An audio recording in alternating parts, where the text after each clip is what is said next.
I'm going to start with, I believe, the payoff for this game, because for Patriot fans and Bills fans, you could just see it by the conversations that were happening all week, the hype. And as a Patriot fan, I can feel it. This felt like we were going into a playoff atmosphere. It felt like this payoff game. And then it was kind of ruined by this weird win, because this is a game that you expect to see both teams at their best. And it turned into a little bit of a coaching matchup, which I think was one-sided. As we've sort of touched upon, but we're going to get into bigger detail, Bill Belichick's game plan was so predictable that it became unpredictable for the Bills. And I'm going to say that the Bills couldn't make the adjustments that were necessary. They kind of just kept doing the same thing over and over and hoping it would work. And they had a little bit of success, but of course, failed drives in the red zones. And Sean McDermott comes out after and he blames his players. He belittles Belichick. He blames the rain, everything but himself, as the rest of the NFL media is running around and saying that Belichick is now coach of the year. It was decided on that game last night. The Patriots are first in the AFC now. After starting 1-3, the difference between a win and loss for the Patriots would have been first seed or fifth seed. So that was obviously a big game. I just saw the statistics today. The Patriots now, for Patriots fans out there, have a 99% chance of making the playoffs with their current 9-4 record. So if they blow this, they blew it bad. And the Patriots have actually the fourth best record in the entire NFL. The only other coach that I thought could maybe come in and pull off this ridiculous play calling would possibly be the Steelers' Mike Tomlin. I thought that'd be the only guy with the cojones maybe big enough to do this. But let me ask you about this game. What did you think about both approaches by Buffalo and New England, where you could tell New England showed up and just threw their game plan out and said, okay, we're just, we're going to run the football. Mac Jones, 3 passes, and, we're going to live or die by this. And Buffalo never put them in a position that the Patriots had to stop running the football. And on the other side, Buffalo didn't really even try. They kind of scatterly tried to get their run game going. They had that off handoff with Breida and Allen, and suddenly they're like, okay, you know what, Josh, you're going to throw it 30 times. Look at what Bill Belichick did compared to Sean McDermott, and tell me what you thought of the coaching last night by both teams. Bill Belichick had the right idea. I think he should have threw a few more passes in there.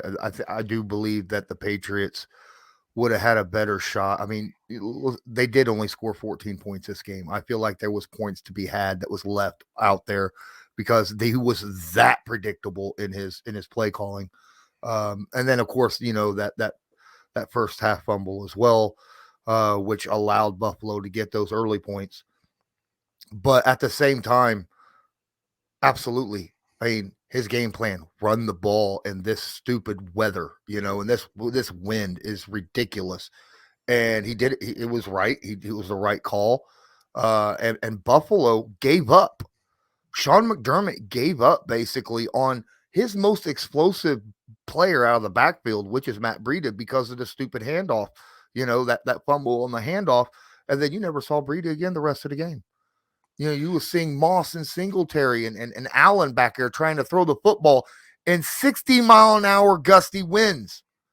I mean, come on. You can't do that. I mean, especially against maybe the best pass defense in the NFL. You just can't do that with the winds and that pass defense. You got to find a way to do something on the ground. They had a shot twice in the fourth quarter inside the red zone, came up with no points. I mean, I'm not. Yeah, this was McDermott's failure big time, in my opinion. Would you also call it Bill Belichick's success, or would you call it McDermott's failure? Yeah. I mean, had McDermott actually was different in his play calling, Bill Belichick would have adjusted the runs, I believe. This difference. Bill Belichick is good at reacting how the other coach is playing and make fly adjustments during the game. So, yeah, he did what he needed to do to secure a victory in this game. So the general consensus that's been going on around a lot of the sports media today, a lot of people on Twitter, even outside of the Patriots fan base, is, okay, that solidifies it. Bill Belichick, coach of the year, blah, blah, blah, blah, blah. But where I'm going with this line of questioning is not like, is he going to, should he be coach of the year? Should he not be coach of the year? Whatever. But is there any other coach right now in the National Football League that even after a win could get away with throwing 3 passes and be deemed a genius and coach of the year after the game? Because I feel like if Frank Reich would do that, people would be like, all right, I know Jonathan Taylor's good, but he threw 3 passes. Like people, I feel like Belichick's just been around for so long that people just take these oddities as like, well, it's just Belichick being Belichick. Like, is there any other coach, maybe outside of like the big 4 that are left, you know, the Andy Reid, Sean Paytons, Mike Tomlins, like the real established guys, like could any other coach pull this off right now and get away without being toasted about it? Uh, by fans, I think Frank Reich, if he ran the ball all but 3 times, he would be like put on a pedestal by Colts fans. By Colts, I'm talking in Yeah, but in the broader media. general media, that would bring up, well, the coach obviously has no faith in the quarterback. You know, that's what that would bring up. Except in this case, he obviously has some faith in Mac Jones, because Mac Jones has went out there and he's thrown balls. He's probably he's the best rookie quarterback this year by far, in my opinion. So, I mean, yeah, that in this situation, and also, I mean, this was a game that was built for Belichick to really solidify that run game and lean on a strength of his offense, even if he did lean on it really, really, really hard.